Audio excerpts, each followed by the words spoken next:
Let's take a moment to admire the exquisitely circular dance of British asylum policy, where slogans dress up as solutions, summits replace strategy, and Keir Starmer, having inherited the rhetorical wreckage of stop the boats, now offers his own spell, smash the gangs.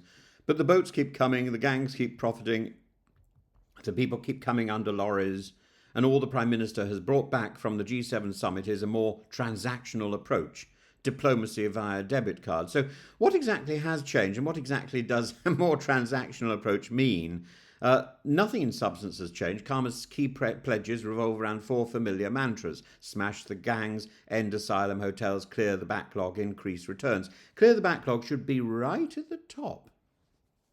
These promises sound robust until one starts to look at the numbers. So far, in 2025, over 16,500 people have crossed the Channel in small boats, a record high for this point in the year, and nothing is said about the people who are coming across the Channel on the back of lorries.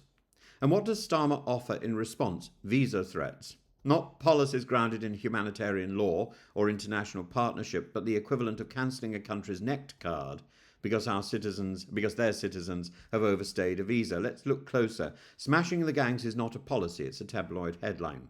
There's no clear metric, no timeline, no measure of success. It's all promise and pantomime. The data from French authorities, 24,000 people stopped from crossing, offers no insight into reattempts or long-term deterrence.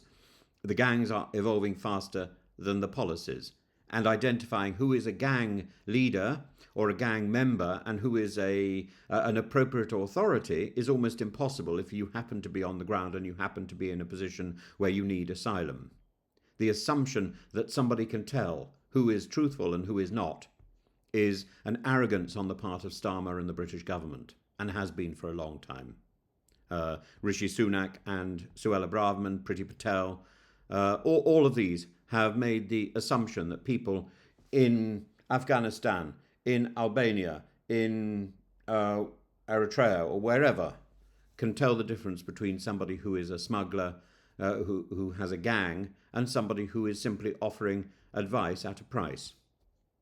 Because I personally know very well that it's very easy to trust somebody who is a cheat, who is a liar, who is offering something that he's found on the internet and offering it at quite a hefty price.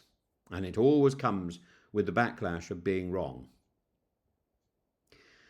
His second point, to end the asylum hotels by 2029. As of March 2025, the number of people in hotels has increased compared to last year.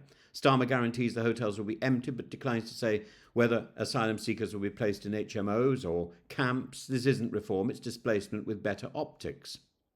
Clearing the asylum backlog, decisions have accelerated, yes, but largely because claims are being rushed or handled by undertrained staff under pressure. Meanwhile, court appeals have risen to a record 51,000. So we may be clearing cases, but clogging the courts. What we need to do is clear the applications, giving people temporary residence so that they can work, so that they can find their own accommodation, so they're no longer in hotels. And then, if the Home Office needs to do this job slower, it will do it slower. Fourth, to increase returns, because returns are up, but mostly those returns are voluntary.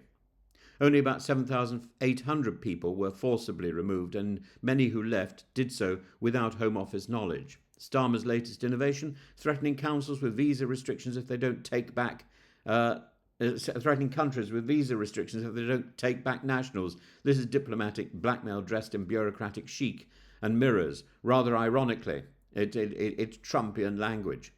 Starmer spoke of smarter visas and returns agreements with Macron, Meloni, Merz, but here lies the rub. Cooperation with the EU on asylum requires trust, not transactionalism. Tying visas to forced returns may sound tough, but it risks souring relations with critical partners, many of whom already think Britain has become diplomatically petulant post-Brexit. And what of the supposed deterrence? If someone is fleeing persecution in Eritrea or being trafficked from Sudan, the threat of their country losing a student visa won't slow their boat.